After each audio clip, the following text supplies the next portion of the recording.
Hoje é dia 24 de abril de 2023 e este é o episódio 244 do podcast Ubuntu Portugal.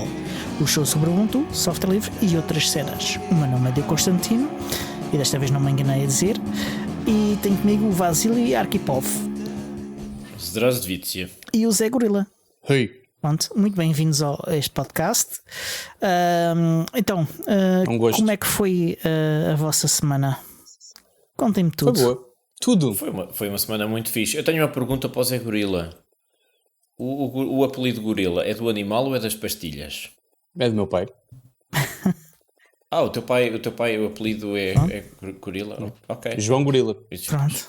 Isso explica muita coisa. Então, o que é que andámos a fazer esta semana? Esta semana resolvi um problema. Que problema? Olha que sorte, hein? Que danado. problema foi esse? Mas resolvi de maneira porcalhona Badalhoca? E em cima do joelho. Badalhoca, porcalhona e improvisada. Então, o que é que aconteceu? Na sequência das minhas experiências malucas que eu faço durante a semana... Tens vídeos disso? Eu pensei assim... Das experiências malucas durante a semana? Tenho um canal com esses vídeos todos. Mas é a pagar. O OnlyFans, não é? Para os olifantes. E... Então, eu decidi tirar da gaveta o meu Raspberry Pi 400. É aquele que tem o tecladinho, não é? A maior parte de vocês deve estar familiarizado. Sim. E eu pensei assim, vou ligar isto a um disco SSD M2 e vou usar isto como o meu computador diário. Para uma coisa ligeirinha, para fazer coisas assim normais, internet, comunicação, escrita, essas coisas todas. E é fixe porque... poupa alguma energia, porque isto ainda são uma quantidade de watts a menos do que a minha torre. Diga. Zé Gorila. Eu tenho uma pergunta. É a pergunta que se impõe. Diga. Sim. Usaste um chapéu para acoplar essa unidade de armazenamento? Usei a sapata do Raspberry Pi 4. Mas como é que usaste? Se era no 400? Ligada por USB 3. Tenho um cabinho macho e ela encaixa na traseira do Raspberry Pi e encaixa na traseira da sapata. E estão os dois muito contentes. No fundo é como aqueles coisas duplos. Bom, e então faço boot a partir dali. E isto é uma versão do Ubuntu. Se eu estou a olhar para o... Eu estava a ver quando é que o Diogo se desmontava, não é? Quebrava. É a parte mais divertida. Eu já estava a olhar para o lado. Olha, nem foi... Desta vez não tenho nada a ver com isso. Eu estava a olhar para o lado. Desta vez resultou. E então, mas rapidamente, para não estar a perder muito tempo com isto, tenho o Ubuntu 22.04 a correr nesse disco, com GNOME, e eu até gosto daquilo e tal, com o GNOME, com o ambiente de trabalho do GNOME, do Ubuntu. Já agora, qual é o tamanho do disco? Eu não sei se já disseste, mas eu não me lembro. São 120 e tal gigas, para aí, uma coisa assim. É uma coisa modesta. E então... pus aquilo a funcionar, mas achei que, de facto, no Raspberry Pi o ambiente gráfico GNOME, ele funciona, mas torna as reações do sistema em geral um bocadinho mais pesadotas. E sobretudo quando abres o Firefox, então aí nota-se que o sistema fica assim um bocadito... Sim, também atenção, o 400 só tem 4 GB de RAM, não é propriamente um sistema assim muito... Mas eu não ocupo a RAM toda. O processador é que parece sofrer um bocadinho mais e a GPU. De modo que, o que é que eu decidi fazer? Vou tentar aligeirar isto e eu também não quero estar a fazer uma instalação de raiz. Então o que é que eu fiz? Instalei o desktop do Ubuntu em cima disto, baseado em LXQT. E depois faço login com a sessão em LXQT, em Ubuntu. E de facto a diferença é notória. Aquilo fica muito mais rápido, muito mais levezinho. Não tem tanto fogo de artifício e tem algumas opções ergonómicas que eu sinto falta, como os quadrantes a dividir as janelas no ecrã, aquela... eu não sei como é que lhe é de chamar isto, aquela vista em que tu carregas na tecla super e aparecem-te as janelinhas todas em que estás a trabalhar. Exposé, pronto. Sinto falta disso, mas é uma coisa para funcionar no dia a dia, também não precisa assim de grandes parangonas, portanto está bom. Eis que aquilo funcionou 2 dias assim e eu estava contentinho, LXQT, personalizei algumas opções estéticas e tal, e de repente, um destes dias, entro na sessão e fico com o ecrã todo preto, só com o ponteiro do rato. e não faz mais nada. Isso é bom, deve. E é bom. Mas ficou super rápido, não? Não, e ficou rapidíssimo, não podes fazer nada. Então, mas isso também... Só com o ponteiro do rato de um lado para o outro, podes jogar Pong. Ou queres, Se tivesse um bocadinho de ou imaginação. queres performance, não é? Ou Ou queres funcionalidade. funcionalidades, exatamente. Portanto, isso não podes ter Exato. teste. Nesse caso, a performance era espetacular, a funcionalidade era zero. Zero não, E depois Pong com aconteceu outra criatividade coisa. não é zero. Pois, e então aconteceu outra coisa muito estranha, que foi determinados ficheiros de áudio ele não lê. Nomeadamente este podcast e outros podcasts. Não lia. Isso cheira-me Começava a a um ler. filtro muito específico. Pronto. Fui ver os logs e tal, não pesquei nada daquilo, estive a ver tutoriais na internet, até fui ao Reddit, vejam lá, com baixo eu desci à procura de pessoas que tivessem um problema parecido. Tentei aplicar as soluções que vi por ali. Que parvo isso. Consulta este Lembraste de ir cheiro, ao Ask Ubuntu? escreve isto, faz aquilo. Também lá passei. Fui à comunidade no Telegram. Pessoal, alguém teve um problema semelhante e não sei o quê. Pronto, pá, não fui a lado nenhum. O que é que eu decidi fazer? Depois de ter perdido algumas horas a tentar resolver isto, desisti e pensei assim: vamos aplicar uma solução KISS. Keep it simple, stupid. E então, criei um utilizador novo, copiei os meus ficheiros para esse utilizador e já está tudo a funcionar. Olha, Como dizem os americanos, se funciona, não é estúpido. É a solução porcalhona. mas E foi assim que eu passei a maior parte da semana a fazer estas brincadeiras. a única parte chata é que não fazes a mais pequena ideia do que é que causou esses problemas todos. Não, de todo. Mas eu sou um grande fã da engenharia russa e a engenharia russa é assim que funciona. Não, o pneu furou, não faz mal, metes um tronco de madeira no eixo das rodas e está bom. Ok. Portanto, é por aí. Entretanto, noutras novidades desta semana, uma coisa espetacular, não sei se toda a gente tem noção disto, mas no domingo, entre as 9 e as 10 e entre a 1 e as 18 horas, da 1 da tarde, portanto das 13 às 18, Exato. a tarifa de eletricidade no mercado português de eletricidade no mercado ibérico esteve a 0,0 euros e 0 cêntimos, o que é muito engraçado. Portanto, tivemos ali 6 horas à vontade de eletricidade quase à borla, porque ainda metes a tarifa do operador e tal, mas é muito mais reduzida. Aproveitei para lavar 3 máquinas de roupa e fazer a coisa Fantástico. Mas tu tens 3 máquinas de roupa para lavar, uma não te chega para lavares a tua roupa toda. toda. Não, porque era muita coisa e havia lençóis no meio e tal, porque eu gasto muito disso. Espera, que não é? raio de confusão. Para- Acabaste de dizer que tens 3 causa máquinas da- de lavar em casa. Agora estás-me a dizer que Não, pões não, lençóis fiz- no meio. Que raio de O amigo rebuliço é não a tua percebe. casa, pá. O amigo não percebeu. Quando uma pessoa diz nas suas lides domésticas vou fazer uma máquina de roupa, significa encher a máquina de roupa na sua capacidade máxima e se for preciso repetes 2 ou 3 lavagens. Claro que sim. Agora, Daí a expressão fiz 3 máquinas. certamente que fui eu que percebi mal, nem vejo isto de outra forma. Mas aquilo que eu ouvi foi lavei 3 máquinas. Sim. E eu depreendi que tiveste a lavar 3 máquinas, Sim. pá, como eu lavo 3 bicicletas ou como eu lavo, percebes? Não, neste caso é uma expressão É que corriqueira. fazer máquinas eu conheço a expressão, essa eu conheço. Aliás, também faço máquinas às vezes, infelizmente. Será certamente uma corruptela da língua portuguesa, Talvez. uma tal expressão, mas é coloquialmente conhecida e compreendida pela maior parte dos interlocutores. O Zé Gorila não sabe estas coisas, porque o Zé Gorila é um misógino machista que não faz tarefas domésticas e, portanto, obviamente não sabe o que é uma máquina de lavar roupa, não é? Yeah, é isso. Ou então é tão rural que lava a roupa à mão no rio, como é óbvio, como estavam a Ou ver. não lava a Ou roupa. tanque. Há uma Ou não lava a roupa, o que ainda explicava muita que é a coisa. solução ambientalmente mais... Mais amiga, também é um facto. Os surfistas não precisam de lavar roupa, suponho, não é? Que vai ao mar todos os dias, portanto, aquilo que está lavado. o surfista vai, mas a roupa fica na areia, ele só entra com o fato. Depende, se for amarelo. Bom, não interessa. Ai, ai. E pronto, foi a semana possível. Já percebi. Ok. E tu, Zé Gorila, o que é que andaste a fazer esta semana? Olha, eu fiz muita coisa, mas não posso contar aqui. Ok. Isto a linguagem é familiar. Mas tenho 2 respostas, ou seja, tenho 2 está-me a faltar. Vou irritar ali o Vasily.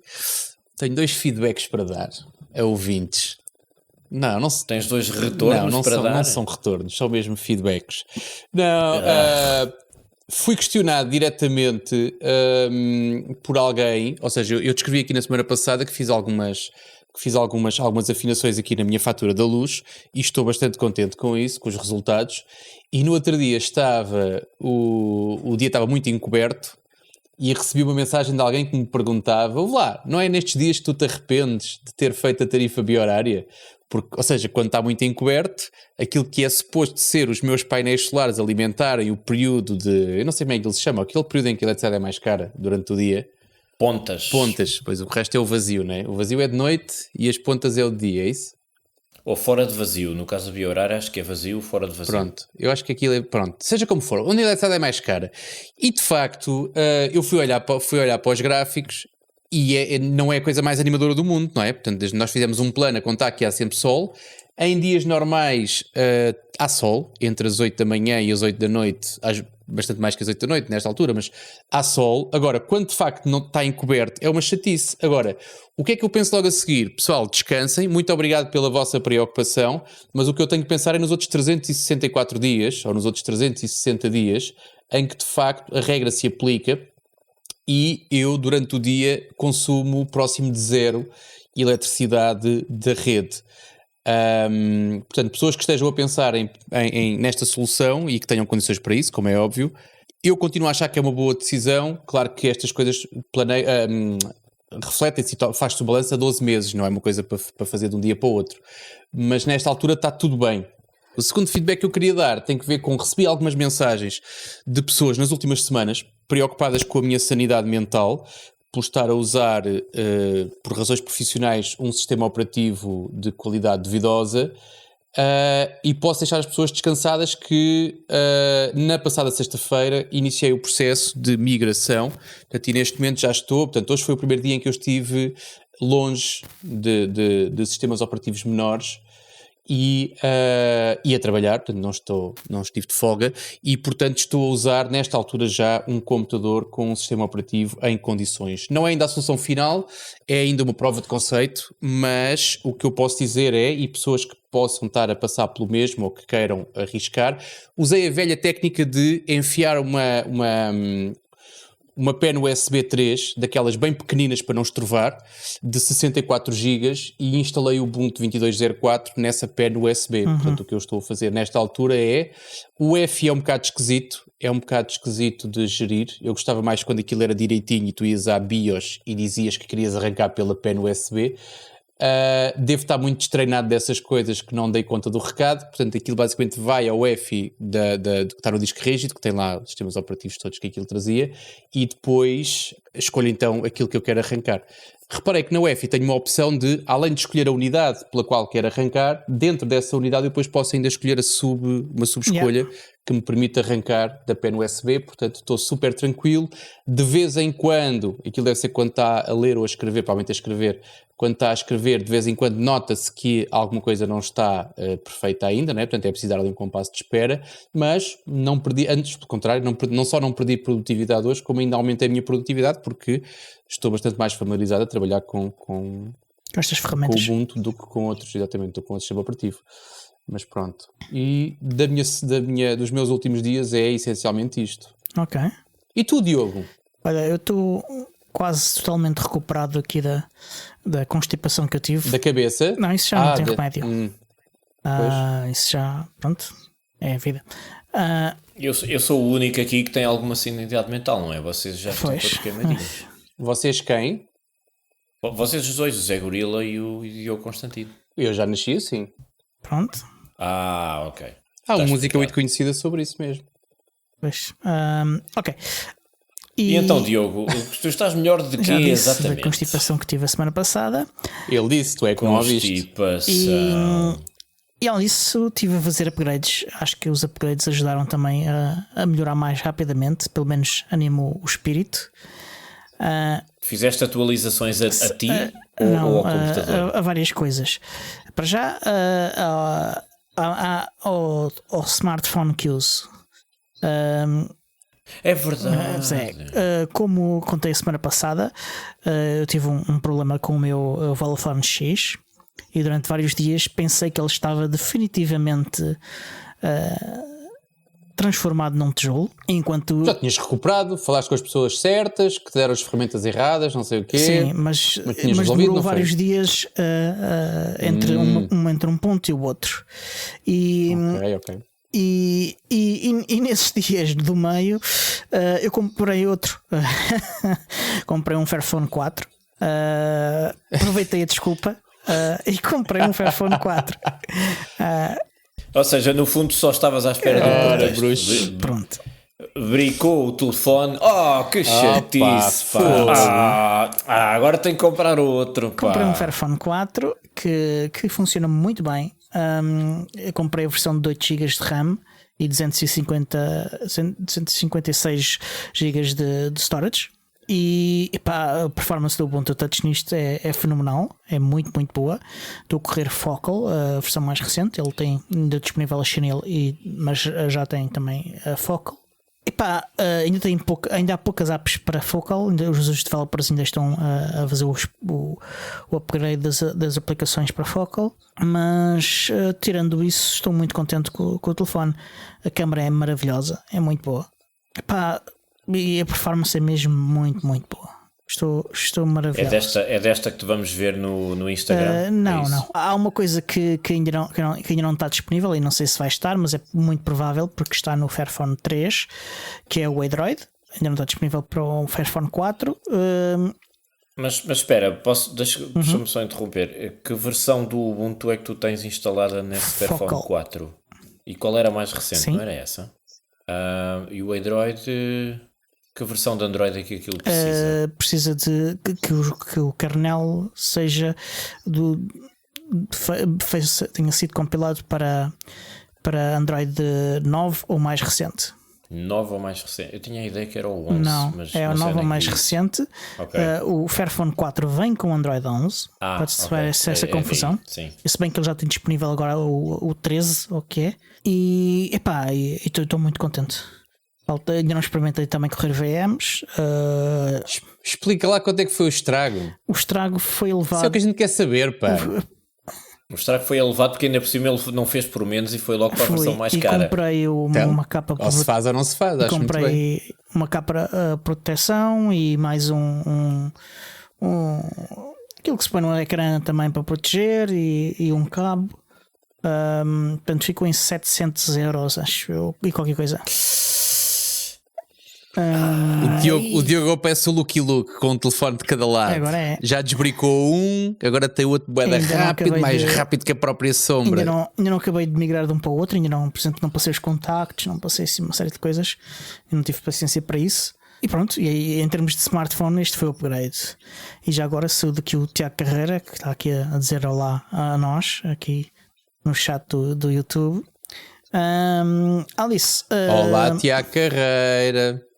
Alice, também comprei um NVMe, já comprei há algum tempo até, um NVMe de 500 GB para fazer cache no meu NAS, e um de 1 tera para o disco do OS da máquina que utilizo normalmente para streaming. Já instalei o sistema operativo, ainda não estou a usar o NVMe para fazer o streaming porque ainda não verifiquei as configurações todas. O Synology permite que tu adiciones um NVMe? Permite que adiciones 2 NVMe. Ok, boa. Mas só para cache. Tenho uma pergunta sobre o Fairphone. Faz.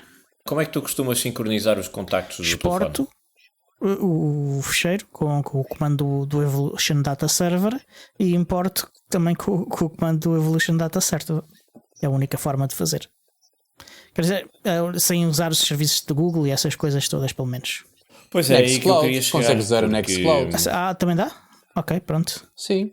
Então, tens cardável e caldável. Aliás, há eu não sei se ainda está a funcionar, mas eu na altura escrevi um gist sobre isso. Pronto, uns scripts posso experimentar isso. Eu sincronizava, tinha aquilo sincronizado, ou seja, a vantagem que tu tens disso é que quando tu atualizas um número de telefone ou um endereço de e-mail ou qualquer coisa no telefone, se abrires no teu computador ou na tua Nextcloud, se utilizas aquilo diretamente, o objetivo é teres aquilo sincronizado sempre, não é? Estás-te a lembrar que adicionaste ou que alteraste num sítio. Portanto, eu tinha isso quando tinha o meu Ubuntu Phone como daily, usava sincronização, sim, já na altura. Pronto. E como é que importaste para o Nextcloud? Pois, como é que tu fazes isso? Assim, se vocês usarem, o truque é preciso sempre começar de algum lado, é preciso ter uma base de contactos de algum lado. Pronto, eu tenho no telefone e só. depois, de algum lado, não sei, depois cada um encontra o seu sítio. Agora, Nextcloud tem o serviço de calendário, tem o serviço de contactos. Sim, mas e tem o serviço de... Deixas-me acabar? Sim. E tens o serviço de importação. Ok. Tens que ver se o teu formato de importação é compatível ou se tens que depois fazer ali algum tipo de massajar os dados para poderem entrar. Agora, eu como sempre usei CardDAV e CalDAV, para mim é muito simples, ou seja, basta-me abrir o Thunderbird. Imagina, se eu saltar do Nextcloud para outro serviço qualquer que tenha CardDAV, o que eu faço é configuro as duas contas e movo as fichas de contactos de um sítio para o outro. Ou seja, eu já estou dentro do circuito do CardDAV há muito tempo e do CalDAV, portanto a mim é tranquilo. Agora, o Nextcloud permite a importação de calendários, no caso o CalDAV, e de livros de contactos, para depois ficares dentro do circuito do CardDAV. Depois de estar dentro do Nextcloud, então e tens documentação para isso. Isso não, depois de estar não é o que me preocupa. O que me estava a preocupar era o entrar. Tens ferramentas de importação, sim. Ok, tenho de investigar isso. Ok. Aliás, se tu tens isso no teu telefone, possivelmente se ativares a sincronização, até vai começar logo a sincronizar para a tua Nextcloud. Pois, talvez. A tua base que já tens no telefone. Tenho de ver como é que é. Ok. Olha, depois dá-me um feedback se usares os meus scripts, depois dá-me um feedback se ainda funciona ou se já não depois digo funciona. qualquer coisa.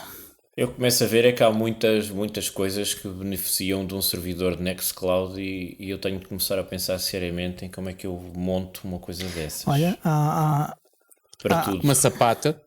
Sim. Arranjas uma sapata e fazes isso. Ou então, se quiseres comprar alguma coisa dedicada para isso, podes utilizar a solução oferecida pela NitroKey, que basicamente é um Raspberry Pi com não tem uma sapata, mas é uma caixinha que tem um Raspberry Pi e um disco e uma instalação de Nextcloud em Debian. E estás a apoiar o teu podcast preferido. Exatamente. Tens a comprar com o nosso link. Há um código de desconto e um link nas notas. Não falei no código de desconto. Não há código de desconto, mas há um link de afiliado. Não há desconto. Exatamente. Mas há um link de afiliado nas notas. Está bem. Esta pergunta foi absolutamente espontânea. Eu sei que para quem está a ouvir, ensaiada, estes gajos estão aqui a fazer publicidade encapotada à youtuber. Não. Amigos, não, isto foi completamente improvisado. Mas pelo simples não carreguem no sininho. Exatamente. Pois. Subscrevam e carreguem no sininho. Isso. E façam like. Aperta esse botão de like. Também. Tá bem. E pronto. Já agora, algum de vocês tem sugestões para o nome da próxima release? Eu tenho uma, posso lançar, que é o Majestic. Eu tenho várias, eu tenho aqui umas 6 ou 7. Uma que é o Majestic Magpie, que fui eu que sugeri. Porquê? Porque tem que começar por M e porque tem que ter um adjetivo e o nome sei, do animal. Sim. E então os que eu combinei foi. Mas a tua escolha recaiu porque gostei.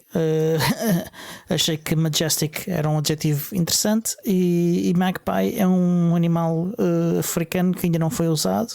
A maior parte dos animais, não todos, são africanos.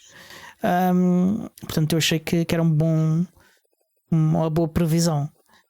Houve quem previsse num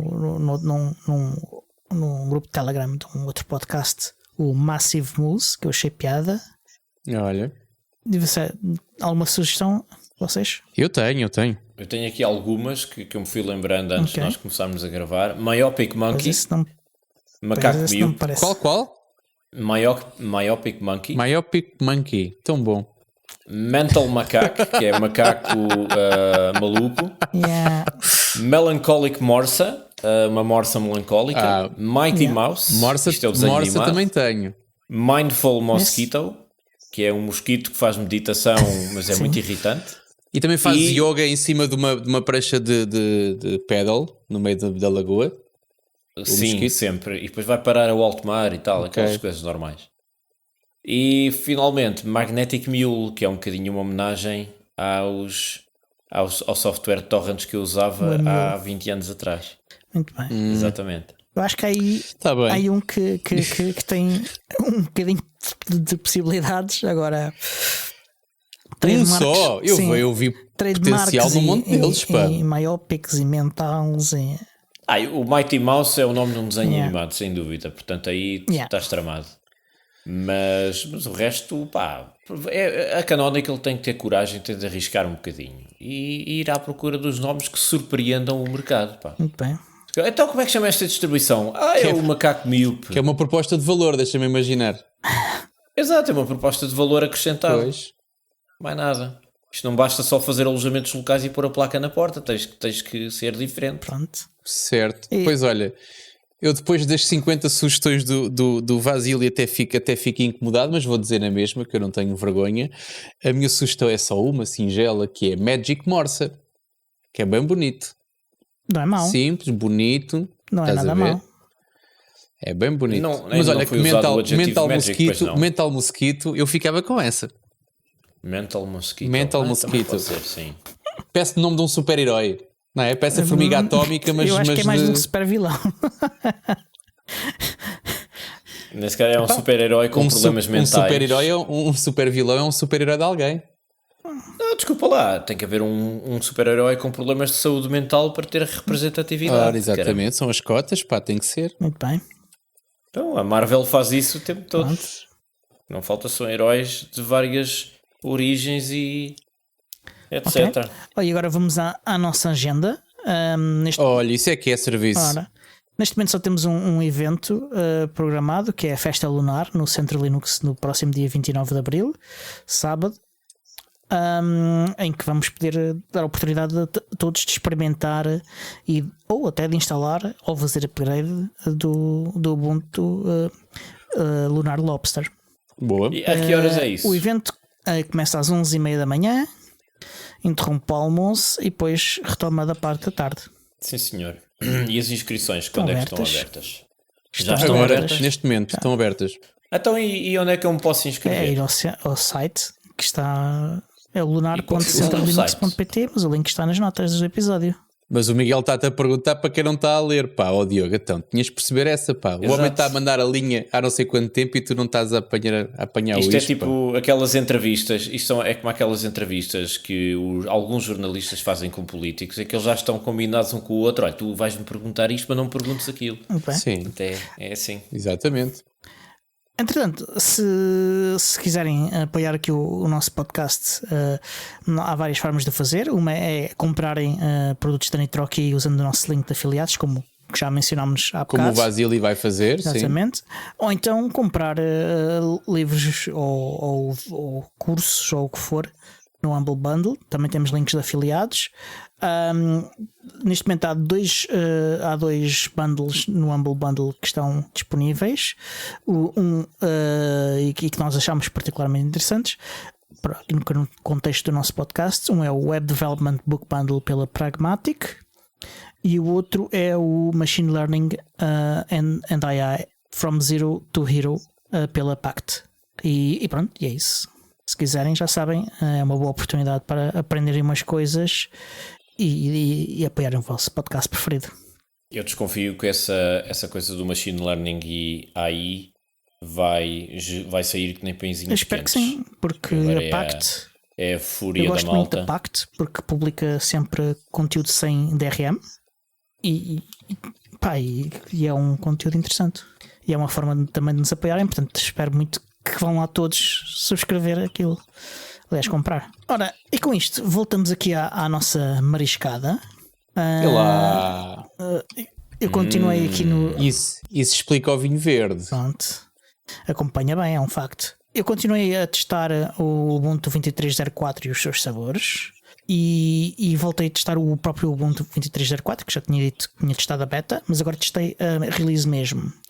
Isto porquê? Porque aproveitei o facto de ter comprado comprado e instalado o NVMe na máquina de produção de vídeo e instalei o 23.04 e correu tudo muito bem, tudo a funcionar à primeira. Eu vi vídeos de reviews de youtubers mais ou menos famosos da nossa área a quem correu muito mal, mas a mim correu muito bem.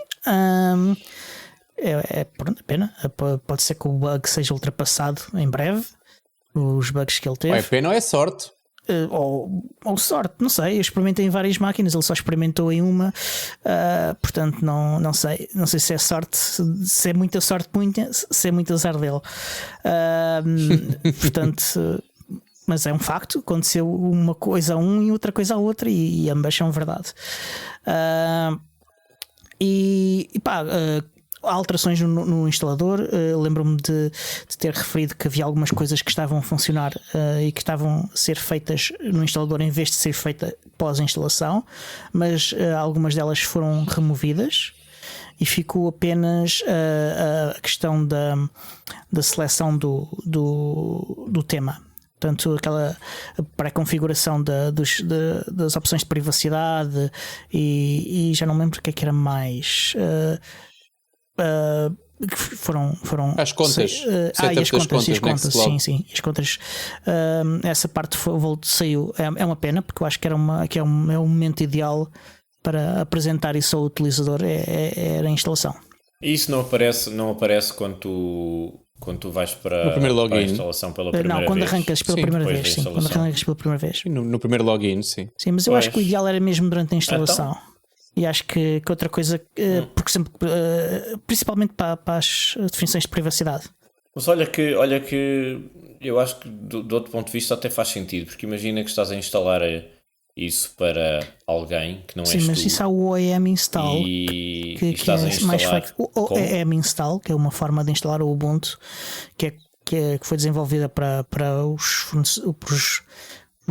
fabricantes de computador. E que permite que as configurações todas sejam feitas numa fase posterior, enquanto que a instalação do sistema operativo fica logo feita no computador. Acho que é o caso ideal para isso. Não. Quando crias uma conta, ao primeiro login do utilizador, ele é convidado a configurar a sua conta na Nextcloud e mais 3 ou 4 opções estão por baixo. Sim. Google, são no primeiro login. Sim. Não é na OEM. Sim, mas foi o que eu disse. Sim, mas é a mesma filosofia. Instalas aquilo tudo assim em barda e depois as pessoas quando se ligam pela primeira vez configuram essas coisas todas. Mas eu acho que até faz sentido deixar isso para a primeira sessão, porque as pessoas durante o processo de instalação até podem dizer: eu agora não tenho aqui os dados da conta, ou isto agora não me interessa, eu quero andar para a frente. E depois esquecem-se. Pois, também é verdade. Mas eventualmente esquecem-se ou faço isto mais tarde. Podem sempre fazer mais tarde. Eu acho que a filosofia, se calhar, foi por aí. Eles pegaram: o que é que se pode deixar para mais tarde? Isto pode-se deixar para mais tarde, então fica para o início da sessão. E depois as pessoas fazem aquilo que querem. Mas, por exemplo, no meu caso, se estou a instalar para outras pessoas, amigos e familiares, isso tudo, eu não vou preocupar com essa parte das contas, que eles depois que resolvam. Quer dizer, instala, depois vocês, quando usarem pela primeira vez, faço isso para eles, não é? Metam lá os vossos cangalhos. Normalmente eu faço isso sentado ao lado deles e eles tratam dessas partes, inclusive a definição da password deles, que eu não quero ter a password deles. Pois, percebo. Portanto, eu dou-lhes instruções, explico-lhes o que é que as coisas são, e assim ficam um bocadinho mais autónomos, pelo menos. Sim, e depois é muito importante no final do processo dizer: olha, se tiveres problemas já sabes, não me telefones. Exatamente, essa é a parte mais importante de todas. Há uma coisa que eu gostava que pudesse ser feita no processo de instalação, que é a definição da resolução do ecrã, que é aquilo que eu tenho que fazer sempre que instalo e que acho que o ideal era ser feito durante a instalação, até porque quando tu arrancas pela primeira vez a sessão e aparece o ecrã da Canonical a perguntar se queres adicionar as contas, se queres fazer essas coisas todas, uma das coisas que ele pede é para submeter dados sobre o sistema à Canonical, e um dos dados que ele submete é o da resolução do ecrã. Ora, se eu ainda não tiver feito esse aspecto de configuração antes, ele vai submeter a resolução errada e então as estatísticas ficam um bocadinho inquinadas, porque aposto que... Mas estás a falar do teu monitor portátil ou estás a falar do teu monitor normalíssimo, convencional de secretário? De todos. É porque o meu assumo, quando eu instalo, eu fico lá, aliás, Ainda agora fiz mais um há 3 dias, este que acabei de escrever para o trabalho, e não toquei em nada da resolução. Ficou... Eu noto isso particularmente em VMs, em que ele põe-se logo 4x3 para todas. Mas e tudo isso. VMs é um caso Ainda muito assim, particular. exatamente, Sim, eu também também tenho o concordo. mesmo problema. Eu acho que é um caso VMs super, também tenho aposto que é um exatamente o caso mesmo super problema. comum, porque haverá muita gente a usar o Ubuntu em VMs. Sim, então mas que estatísticas é que tu tens com números objetivos que provem isso? Então, mas, Diogo, então, mas tu tens dados?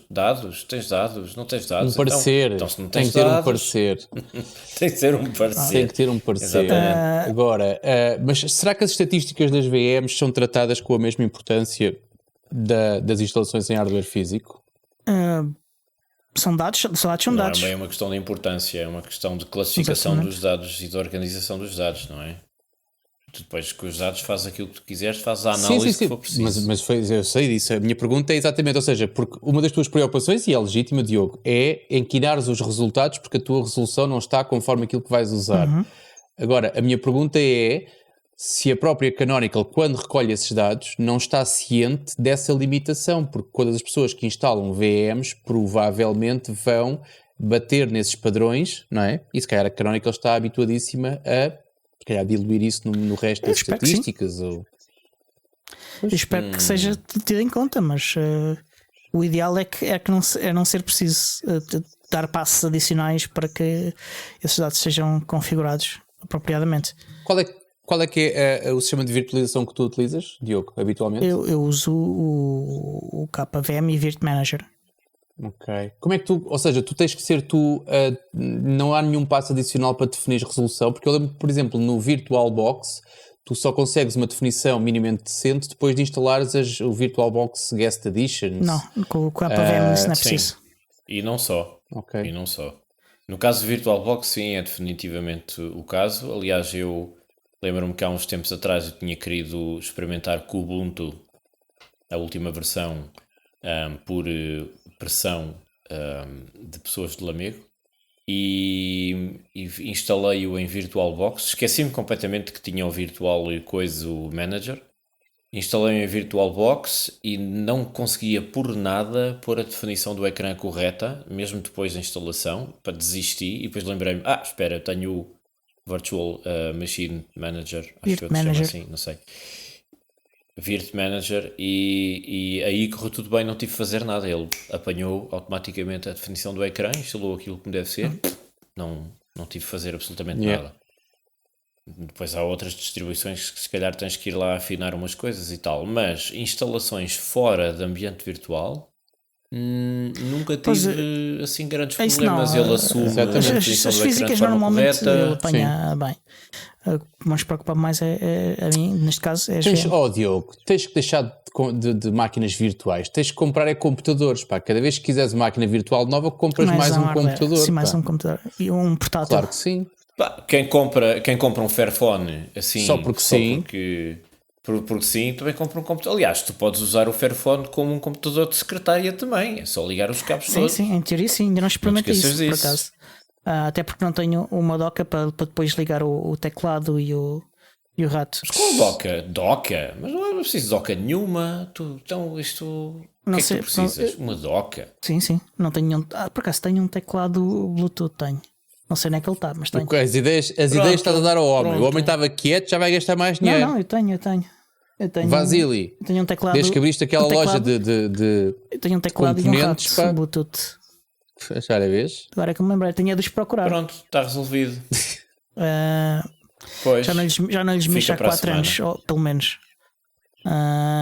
E não sei nem que os guardei. O truque é não tocares nisso, é comprares novo. Eu não arriscava. Há 4 anos que não lhe mexes, eu comprava novo. Mas pronto, tirando isto, fiquei muito contente com a sessão do Ubuntu no 23.04. Tem uma boa performance.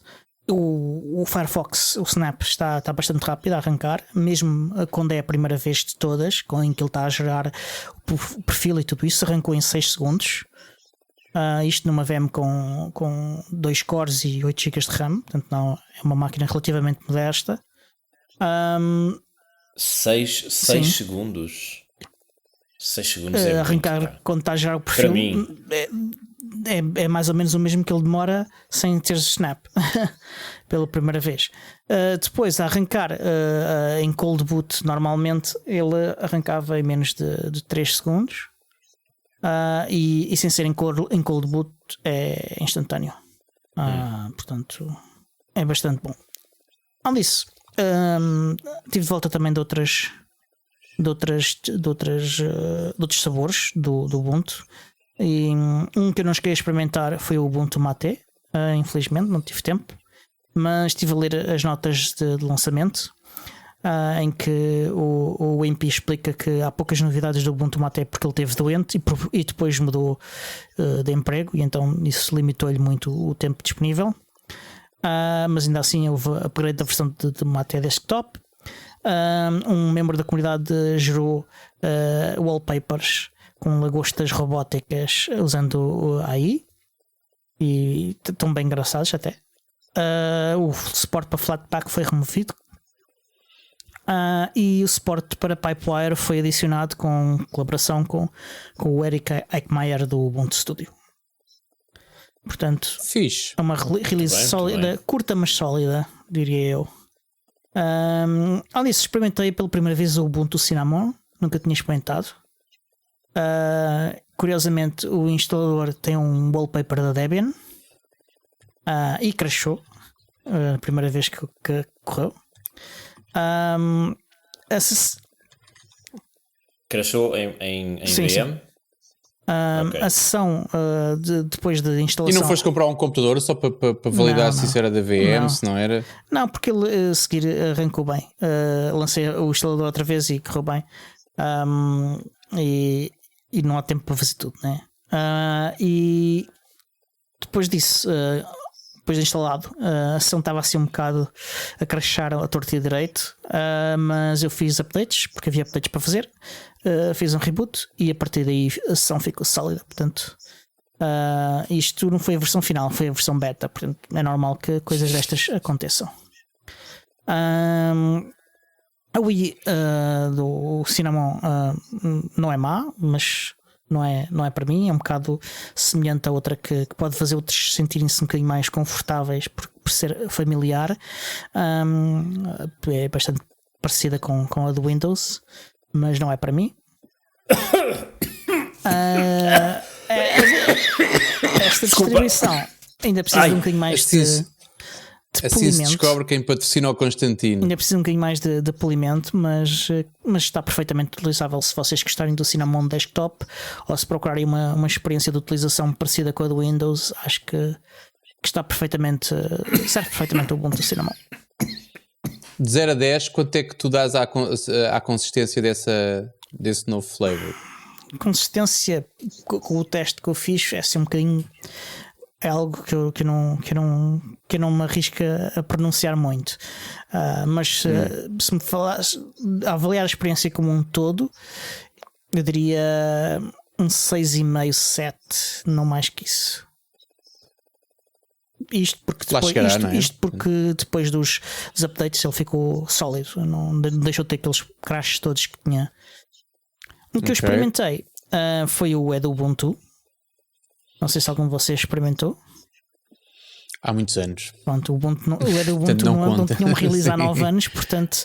Exatamente, vai há muitos anos. É uma novidade e o seu regresso como flavor também. Aliás, a equipa é a mesma do Ubuntu Studio, portanto é uma equipa experiente.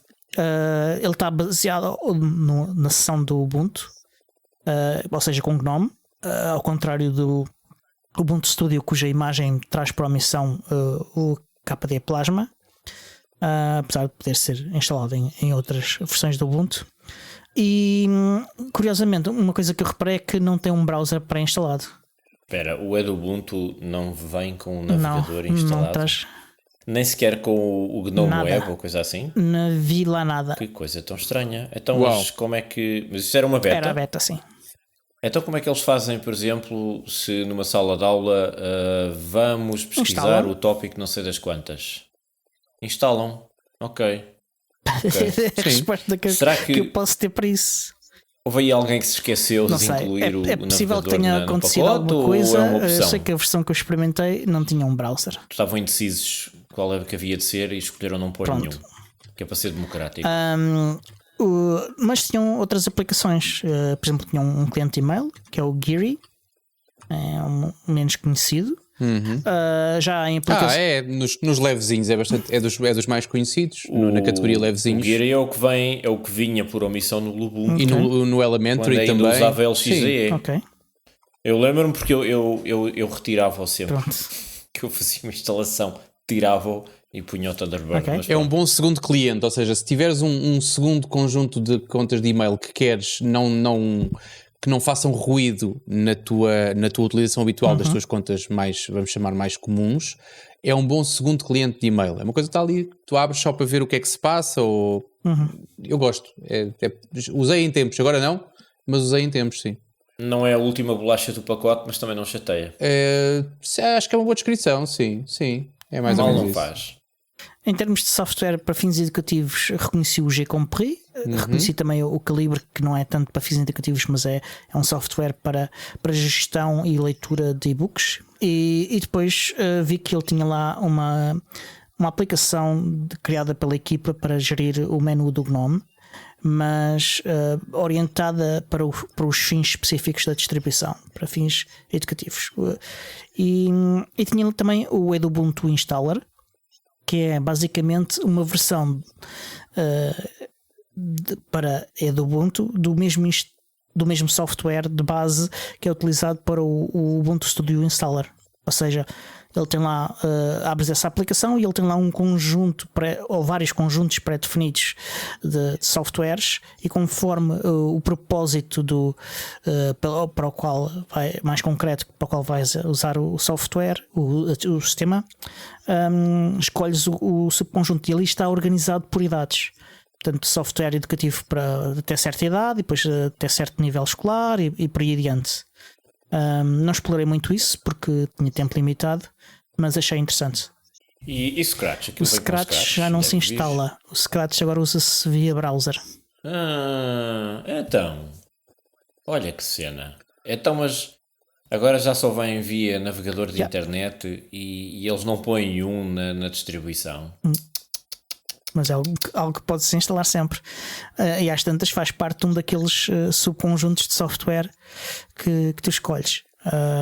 Portanto, pronto. É possível, ou de todos. É possível. Mas de qualquer maneira, provavelmente não vai ser necessário, porque o professor diz assim: bom, meninos, então vamos todos escrever este pequeno código para fazer este pequeno programa. Setora, já está feito. Pedi ao chat GPT e ele escreveu. Pronto, podemos ir para casa. Ok. Outra release que eu experimentei foi a do Ubuntu. As imagens durante a beta, não sei se da beta, se só as daily, estavam com problemas e estavam a gerar, o build server estava a gerar imagens tão grandes que eram recusadas e não foram publicadas. Mas uma das coisas que há de novidade do Ubuntu nesta release é que há uma imagem minimal. E então experimentei minimal. Isto na beta. E de facto é mesmo aquilo que se espera do Ubuntu. Uma distribuição leve, simples, e que no caso da imagem minimal tinha mesmo só o XFCE e as aplicações do ecossistema XFCE, nem browser nem nada. E foi uma instalação e uma utilização sólida, aliás, como o Ubuntu já nos acostumou. Agora, hoje ainda tive de manhã a oportunidade de experimentar o Ubuntu release, e mantém-se a release, a imagem da release está sólida. E o XFCE 4.18 tem Pipewire para omissão. O XFCE 4.18 tem melhorias no suporte para a IDPI e também tem melhorias da integração do Window Manager para então, mas alguém falou do Windows, renderização de gráficos em gráficas mais exigentes ou com mais performance e quando tens ecrãs de grandes dimensões, é preciso utilizar técnicas um bocadinho diferentes para garantir que a qualidade da renderização se mantém e há aqui melhorias do XFCE nesse aspecto. Não sei se algum de vocês experimentou o Ubuntu. Eu não. Eu sou um dissidente. Eu estive a experimentar outras coisas. Ótimo. Mais recentemente não, eu lembro-me de ter experimentado Ubuntu há uns tempos atrás, precisamente quando andava a comparar distribuições mais levezinhas para as minhas necessidades, e eu acabei sempre por ir parar ou a LXDE ou a LXQT, porque a velocidade para mim é mais importante do que alguns aspectos estéticos. Mas o Ubuntu não sei, o XFCE eu nunca me adaptei muito bem. Mas não é tão leve ou tão... É mesmo... Repara uma coisa, a minha filosofia nesse aspecto é um bocadinho como mais dos carros de corrida. Tu tiras o peso todo que podes para tornar aquilo muito mais leve. Carros não, é um mau exemplo. Aviões. E... Nos carros também. Os carros de rally. Carros também. Mas eu gosto mais de aviões. O XFCE... Quantos aviões tens? É rápido, mas não é tão rápido. Hei de lá chegar. E depois cobro uma taxa de 2 euros por cada passageiro. Isto a propósito das notícias recentes, da taxa de carbono. Não interessa. O XFCE é rápido, não ponho isso em questão, mas o LXDE, por exemplo, é mais rápido ainda, ou mais leve, é menos exigente em termos de processamento. Ou então fazes como o Diogo, pá, derretes 3 notas das grandes num computador novo e vais ver que é muito mais rápido que o XFCE. Pois. Mas não é isso que eu preciso. Okay. Mas adiante. Há uma coisa que eu estou mesmo muito curioso de saber, que é, à luz das notícias recentes, de que há uma espécie de ressuscitar do Unity. Como é que a coisa correu? Eu também experimentei o Ubuntu Unity. A beta estava um bocadinho instável. Cada vez que eu carregava na aplicação de definições do Ubuntu Unity, o Unity crashava. E acabei por instalar. Isto foi na beta e também instalei na release. Na release, eu não lembro se isto aconteceu também na beta, se não, mas o instalador crashou na release. Lancei-o de novo e depois funcionou. E pá, gostei. Coisas que eu gostei foi que tivesse o tema escuro por omissão. Achei curioso que ele tivesse o Remina pré-instalado. É um bocado. Relembra-nos o que é o Remina. Um cliente de acesso remoto que suporta múltiplos protocolos e é o que suporta se calhar melhor o RDP, que é o que tu precisas para aceder remotamente ao Windows. Olha que eu instalei o Ubuntu 22.04 e o Remina vinha por omissão também. No Ubuntu? Ubuntu 22.04, sim. Aliás, está aqui. Okay. Nesta coisinha pequenina que aqui está. Não me lembro de trazer. Está um Remina. Mas sim, portanto, se calhar foi daí que ele herdou. Então, se calhar foi daí que ele herdou o Remina. Era algo que eu costumo instalar, portanto, de qualquer forma. Mas o problema que eu encontrei na beta, o do crash da aplicação de definições, continuava na release. É uma pena, porque de resto não era o desktop com mais performance, mas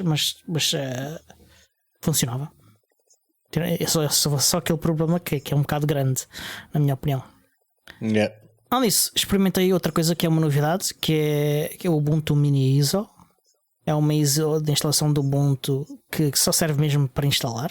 Tem menos de 112 megas de tamanho a ISO, portanto é mesmo pequena. E a única coisa que ele faz é lançar um menu que permite instalar qual é a versão do Ubuntu que queres correr, a que está lançada anterior e a LTS anterior, e a versão desktop ou versão server. E a partir daí ele faz o download da imagem e lança o instalador dessa imagem.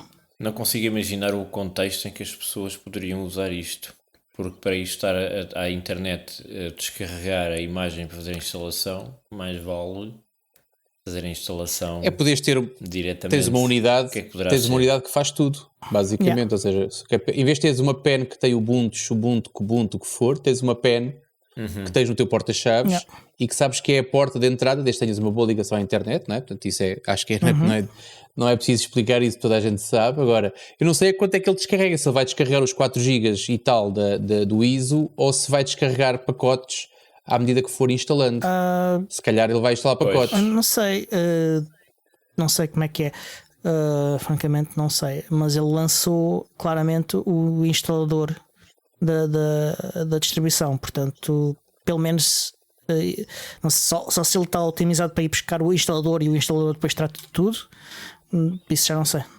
É experimentar. Eu gosto destas minis ISOs e tal, e daquelas imagens que assim mais esqueléticas que vêm com o fundamental. É fixe porque é como ir a um buffet self-service, não é? Ou daqueles buffets que tu vais lá e escolhes o que queres comer.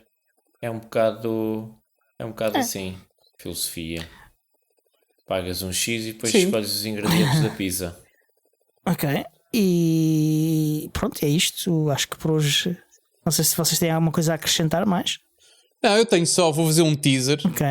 Que o Miguel vai traduzir muito bem, teaser, para... Um aperitivo, uma sugestão, uma pequena provocação. É mais que uma sugestão. Uma antevisão. Mas não é uma provocação. A antevisão ainda sou capaz de ir, mas pronto. Não, aproveitei a boleia e dediquei um quarto de hora, não foi muito também.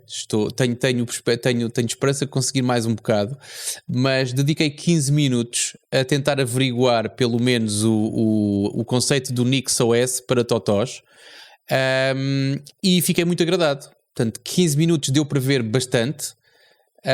Deu para validar algumas teorias, não deu para fazer nada com rigor, mas deu para validar algumas das minhas convicções, portanto, e não me desiludiu. E olha que é uma ferramenta, é um conceito, não diria que seja específico do NixOS, mas é um conceito, aquele conceito agora dos Immutable OS, tem muito potencial. Em termos de utilização. Consigo encontrar problemas para os quais o NixOS ou algum semelhante consiga dar uma resposta com muita qualidade. Concordo.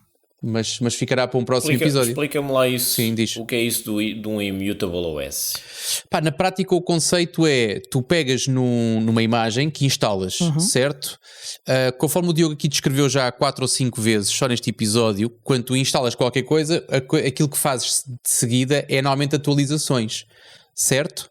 Certo. A partir daí já não tens o sistema que instalaste, já tens o sistema que instalaste mais as atualizações que fizeste naquele dia, naquela hora, certo? No que toca, quando falas do Nix, o Nix é uma imagem única que arranca sempre da mesma maneira, e quando tu queres alterar alguma coisa, tens um fecheiro de configuração onde tu juntas linhas ou tiras linhas, corres o comando para fazer o build daquelas alterações, e quando tu arrancares, vais arrancar com as alterações que tu definiste num fecheiro de configuração. Portanto, se tu pegares no fecheiro de configuração e aplicares noutro sistema, vais ter exatamente a mesma coisa. Com a vantagem de que não há atualizações. Aliás, aquilo não tem um instalador. O instalador basicamente é, queres usar o Thunderbird, junta estas duas linhas ao fecheiro de configuração e corre o comando de build novamente.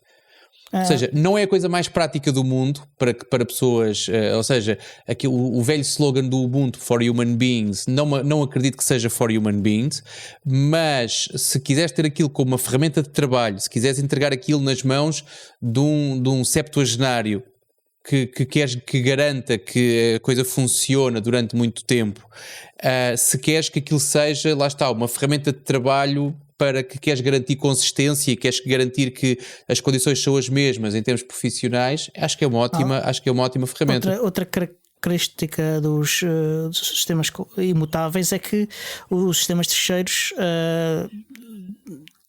onde está o software instalado e do próprio raiz do sistema é apenas de escrita, ok? Não consegues, aliás, planos de leitura, não consegues escrever lá. Portanto, e mesmo, por exemplo, aqui o NixOS usa uma coisa parecida com containers para fazer o deploy de todas as aplicações. O Fedora Silverblue usa Flatpaks. O MicroOS da SUSE também faz a mesma coisa. Tem um sistema de fecheiros read-only, parecido com o do próprio Ubuntu Core, e depois o software que instalas é tudo com Flatpaks. E o Ubuntu Core, o próprio Ubuntu Core, é um sistema de base, uma imagem de base que está em read-only, e depois em cima tens apenas snaps. É isso. Ou seja, é uma coisa completamente imune a tudo o que seja software malicioso, Não. vírus, etc. Quando usas a palavra completamente, Não há nada acho que que ninguém seja aqui vai assinar completamente. por baixo. Era daí Não há a minha nada nunca, pergunta. não há nada nunca que seja completamente, até porque há coisas, há exploits que tu podes correr e que só funcionam em runtime e que não precisam de ser instalados, podem apenas executar em memória. Logo aí, e além disso, até mesmo as medidas de isolamento e proteção podem ter bugs. Aliás, ainda esta semana descobrimos que a polícia francesa já consegue desencriptar sistemas de ficheiros Lux. Portanto, não há nada que seja invulnerável. Agora, há coisas que são muito mais seguras e robustas utilizando estes princípios, que aliás é também os princípios que é utilizado nos smartphones, em que os smartphones Android atualizam com imagens, o próprio Ubuntu Touch instala com imagens, em que o sistema de ficheiros está read-only, e os pacotes das aplicações são pacotes em que também há algum confinamento, em que as aplicações comunicam umas com as outras utilizando serviços de sistema que fazem intermediação entre as aplicações. Por acaso nós temos que acabar isto, mas eu deixo-me fazer-te uma última pergunta, Diogo. Agora fiquei curioso, já há muito tempo que não pergunto. O Ubuntu Touch já permite a cifra do seu conteúdo? Já consegues encriptar o Sistema de ficheiros? O sistema de ficheiros do telefone? Não. Ok, obrigado. Falamos disso aqui já há uns tempos, se calhar não estavas cá nesse episódio. O Alfred fez algumas experiências nessa área, mas será algo a entrar só em Focal eventualmente. Eu lembro dessa conversa, mas tinha esperança que já pudesse haver alguma novidade e que eu... Porque o foco tem sido só no desenvolvimento do upgrade para o Focal e essa era uma funcionalidade nova adicional que irá eventualmente vir depois. Tranquilo. Resta então dizer que este show foi produzido por mim, Diogo Constantino, pelo Tiago Carrone, pelo Miguel e é editado pelo Alexandre Carrapiço, o Senhor Podcast. E até para a semana. Até à próxima.